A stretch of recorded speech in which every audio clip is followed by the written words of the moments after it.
we are back. Welcome to day 2 of the Champions League. It is match day 1, part 2, shall we say, after a night where I think this new format got off to the best possible start with big teams playing against each other, playing out great matches like AC Milan against Liverpool, but also we got to see the absolute chaos of the likes of a 9-2 victory for Bayern Munich, and then, let's be honest, Stuttgart should have won at the Bernabeu against the Real Madrid's new Galacticos, and how they missed that many chances, only Thibaut Courtois will know, and then obviously it ended up finishing 3-1. A couple of other great games as well. I mean, the only one I actually got wrong last night, if we skip ahead to the actual results screen, was the Juventus PSV game, where I asked the question, how good are the Eredivisie sides in comparison to the top sides in Europe? And ultimately, despite PSV winning every game so far this season, they were no match for Juventus. So that will certainly feed in to future predictions like the ones in today's video. But it does mean that after day 1 of the Champions League, I am 5 out of 6 for results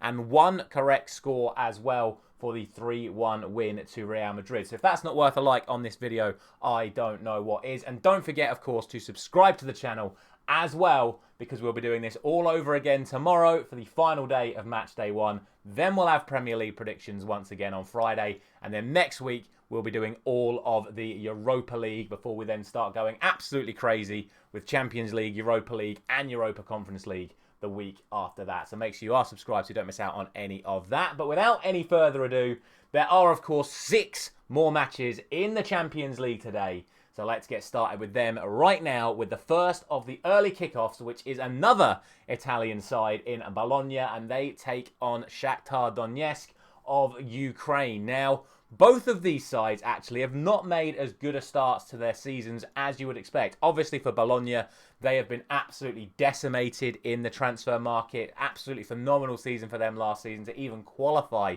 for the Champions League. But as is always the case with the smaller clubs, shall we say, in major leagues, whenever they qualify or do well, they get absolutely destroyed in the transfer market. And that is exactly what's happened. All their best players have left, and it has left them absolutely winless in Serie A so far this season with 3 draws and 1 loss. But for a Shakhtar side that normally dominates the Ukrainian league, they currently sit with 3 wins and 2 losses. So they're not at their best either. So it does make it a little bit more interesting.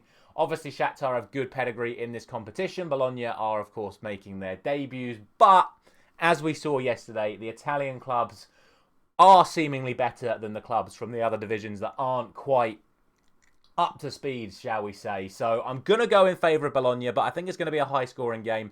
Both of these sides have been involved in high-scoring games already this season, so I'm going to go for a 3-2 win to Bologna. But I'm not too certain. Shakhtar, like I say, with the European pedigree, more than capable of producing a result there.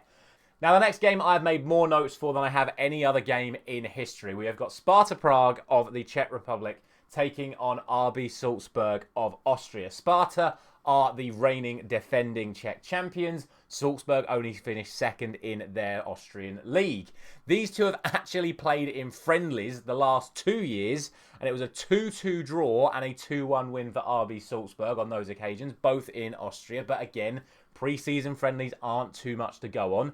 Both of these sides qualified through the playoffs, with Sparta beating Malmo over the 2 legs and Salzburg beating Dynamo Kiev. From there, Salzburg have started the season reasonably well and have 3 wins and 1 defeat, whereas Sparta remain top of the Czech league with 6 wins already this season.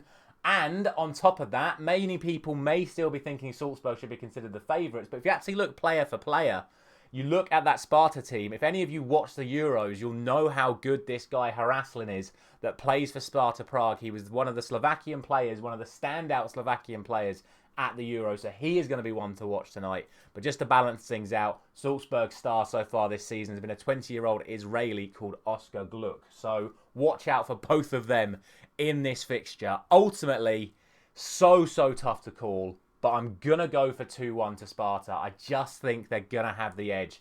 Such a tough game to call, though. And speaking of tough games, we then have Celtic taking on Slovan Bratislava. The Scottish champions taking on the Slovakian champions. And again, both of these sides, as you would expect, have made fantastic starts to their seasons domestically. Celtic are 5 wins from 5, scoring 14 goals and conceding absolutely none. Whereas Slovan have played 6, won 5, lost 1, scoring 11, but also conceding 8. So that's where the sort of difference is here. That said, Slovan did beat Midtjylland in the playoffs, which I think is an incredible achievement because I know how good Midtjylland can be. So, again, tough to call, but I have to look at the way these two teams have started and say Celtic are still yet to concede. They're at home. They have more Champions League experience. So I'm going to go for 2-0 to Celtic. But, like I said, they scored 4 goals against Midtjylland Slovan over 2 legs. So they're more than capable of getting something here. We shall see. Next up, we have Club Brugge of Belgium taking on Borussia Dortmund of Germany. And these two sides have actually met multiple times in this competition before. Most recently in 2020, where on both occasions it was Borussia Dortmund that came out on top. And in fact, when these two sides have met in the Champions League, Borussia Dortmund do currently remain unbeaten. Both of these sides sit second in their domestic leagues as things stand. And both of these sides are very mixed in terms of their defensive form. It's literally been like clean sheets or 2 or 3 goals conceded, which is a little bit crazy when you think about it. But on paper, I'd expect Borussia Dortmund to be the stronger side. I'm going to go for them, and I'm going to go for a 3-1 win to Dortmund. That then brings us to Manchester City and Inter Milan. And when you want to talk about head-to-heads, there is no more sweeter for Manchester City right now than Inter Milan, who were obviously the side that they defeated in the Champions League final to get their first ever European Cup win. Inter Milan obviously will be feeling sore about that one and will be looking to go to the Etihad to see who comes out on top. And there are some people arguing that tonight is the battle of the 2 best strikers in the world in Erling Haaland and Lautaro Martinez.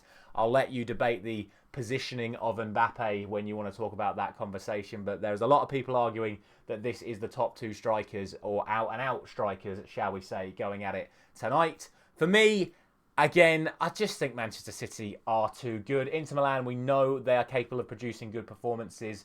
They still did relatively well last year, and obviously they got to that Champions League final, losing to City 2 years ago. But at home, I really would be shocked if City didn't get the win here. I'm going to go for 2-1 to Manchester City. And then finally, it is Paris Saint-Germain taking on Girona. Manchester City, or should I say one of many of Manchester City's B teams in the City group. The champions of France taking on a Girona side that were top of La Liga for a long time last year and were able to hold on to a Champions League spot despite falling away towards the end. And it is their first ever taste of Champions League football. For me, again, even without Mbappe, PSG should be far too strong for them. They've made a fantastic start to the season. They've won 4 out of 4 in Ligue 1, scoring 16 goals in the process. Girona are doing okay in La Liga, but against the big sides already this season, they've already lost 3-0 to Atletico Madrid and 4-1 to Barcelona at the weekend. So I think with PSG's attacking qualities, with Girona's current defensive frailties, it's going to be a comfortable win for PSG. And I'm going to go for 4-1 to Paris Saint-Germain to round off today's predictions. As always, you guys can get involved by letting me know down in the comment section what you think is going to happen in all of today's 6 matches. Thank you very much for watching. As always, I'll be back once again tomorrow morning for the final day of Match Day 1. I'll see you there.